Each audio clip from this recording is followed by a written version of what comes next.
Okay, recording this video after close of trade Wednesday, 11th of May 2011. Now, if I sound a little smug in this video, I apologize in advance. I had a great day's trading. Took out 7.5 points, quite a few trades, 6 trades for me. Could have been a lot more, but what makes me really pleased with today's activity was the indicators just worked a treat. We had a triple flush signal on the daily time frames, on the day trading time frames, 500, 1500, 4500 tip bar chart that showed the sell-off just beautifully at 10 a.m. this morning. I'm going to show you those charts, but first of all, just to show you some higher level charts. I said in the last couple of videos, this is not good activity, kind of these low volume up bars coming up to test into the 50s, didn't even break into the 60s, bang, and we hit it really hard today, kind of real sell-off. Now, I think this is not good for the market because it shows a line in the sand. This is our kind of, in the 70s we had our Bin Laden high up here, the professionals using that as a psychological, peak, using the activity to get out, and we now kind of tested back to that kind of, I think it was 72 kind of overnight level here, and we got rejected and we kind of went down. We are also a couple of days away from a cyclical turn here on the better sine wave. So we've got our cyclical resistance here, we've got this one to print. We're at critical kind of support levels here. I was talking a couple of days ago that the lines in the sand were at 1350 and 1335. We cracked up briefly above 1350 kind of with the beginning of today's trade, the end of yesterday's trade, and we're now down, tested into that, got rejected. We're now down at 35, which was kind of the bottom of the range. We could easily break through this, and I'll show you that on the tick frame charts as well. Trend line indicator, here we go. We kind of cracked up through this trend line, back down into congestion zone here. We got this really tricky, the market is in real balance here. We just got rejected at this point here. We could easily just fall through this trend line and have a really strong move to the downside. Talked about this yesterday, silver chart. Here's these people in silver jumped in too early, kind of listening to all the pundits saying buy, buy, buy, and they're probably hurting pretty bad today. We've not had exhaustion selling on the downside, although we've got a cyclical turn on better sine wave here. Kind of, we're going to find some support here, but I think this is going to take a while to play out. And all of the commodities markets look like this: crude, gold, and so on. We've had this little flip up, and we kind of come back down really hard. There's an expression in surfing: never take the first wave of a set, because the first wave is going to be the weakest wave, and then the waves after that in a set are the strongest, better waves, bigger faces. And this is the first wave in a set here. It's like, yes, we're trying to find a bottom at this point, but this first little uptick was way, way, way too early to kind of get involved in the silver market here. So they're going to be under pressure, feeling some pain until we find some kind of divergence patterns and bottoming patterns here on silver and the commodity markets to follow, and so on.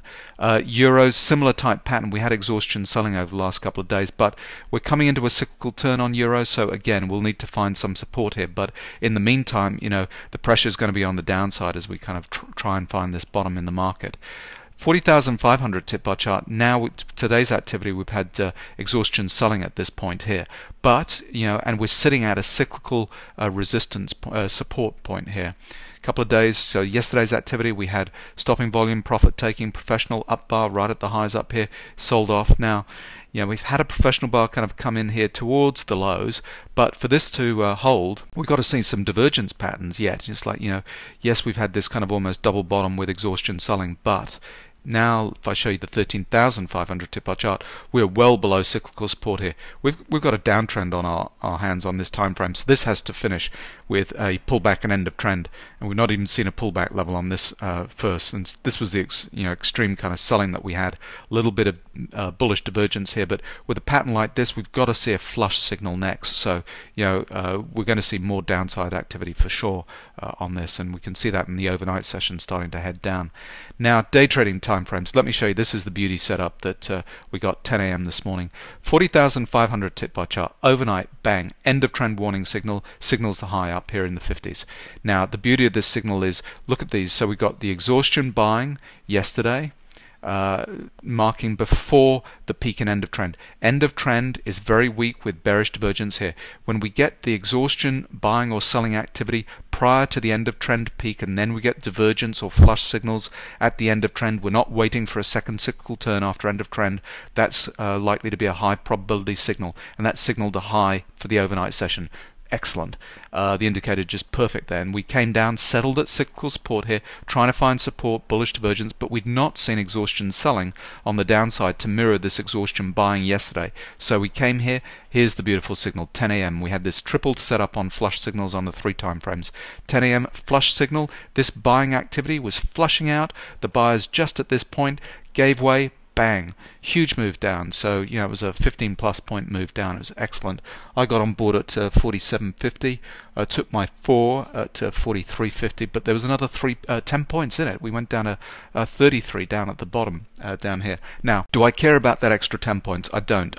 Because I had 3.5 in the bag coming up to that trade. I took out 7.5 for the day, so it was a great day for me. I'm really happy with that. So yes, there was another 10 points in the move, and you could easily kind of argue that I should have been on taken my profits a lot later in that move. However, that's not my style. There's plenty of days where getting out with that 4 was the perfect move, and it marks the top or a great exit, and the market kind of reverses the other way. So there's plenty of opportunities that don't work out as perfectly at that. Now, if you were able to trade this and get more of that move, good on you, excellent. That wasn't for me.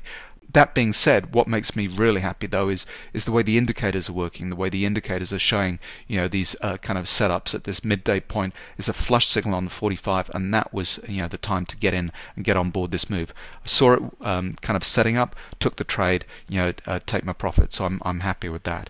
If you go back down to the 1500 tip bar chart, you can see the same activity. So end of yesterday's trade. So I always talk about this on the 1500 tip bar chart. End of trends will be marking something like a left shoulder on a head and shoulder move. So here's the left shoulder. The peak was on the 4500, the end of trend on the 4500, marking the head of this move, and then we kind of fell away. And you can see we're coming up to this testing back up just before the sell-off up here. You can see blue professional up bars, bearish divergence. There's the flush signal at 10 a.m. Perfect. Bang. Couldn't get through this point here. We'd had some professional kind of activity coming into here, but they'd sold it. They'd kind of sold this little peak hit. That was the signal. The flush signal led to this sell-off. Beautiful. And we kind of raced to the downside. Initial end of trend. We kind of break on through and find support down at 33. And then on the 500 tip bar chart, exactly the same thing. So had an initial sell-off, had a little bit of a shallow rally back up here, but then coming into 10 a.m. here was the exhaustion buying coming into this move, test back down, a little Rambo pattern, kind of bounce off that, and then a Rambo pattern right at the highs here. Bearish flush signal after our exhaustion buying signal here. Little tiny test back up, bearish divergence. I talk about these kind of signals where we get bearish and bullish really close together, right on the zero lines, showing you a real balance, likely to break into a trend move, and bang, the thing just took off to the downside. So I really enjoyed kind of trading. Went to bed kind of super excited. Woke up my wife and told her how happy I was with trading today. So I do hope your trading went well. If you use any of the better indicators, I do hope you all kind of picked up on the flush signal there and got some of that move on the downside. I'm going to tag on all the gory details of my day trades today. The video is probably going to be super long. Apologize for that, but it was an important day. Going forward, I think this is a critical day because 1350 is not held. We're kind of after second cyclical. This is the second cyclical turn after end of trend on the daily time frame. I think we've got some really important kind of activity in the marketplace going forward. I'm thinking about doing a pretty special video for the weekend, looking at a whole bunch of stuff. But let's see how the next kind of 2 days kind of pan out with the activity in the market. We're still in a downtrend, trying to find a bottom. So that's going to be my expectation kind of going forward. Hope your trading went well today.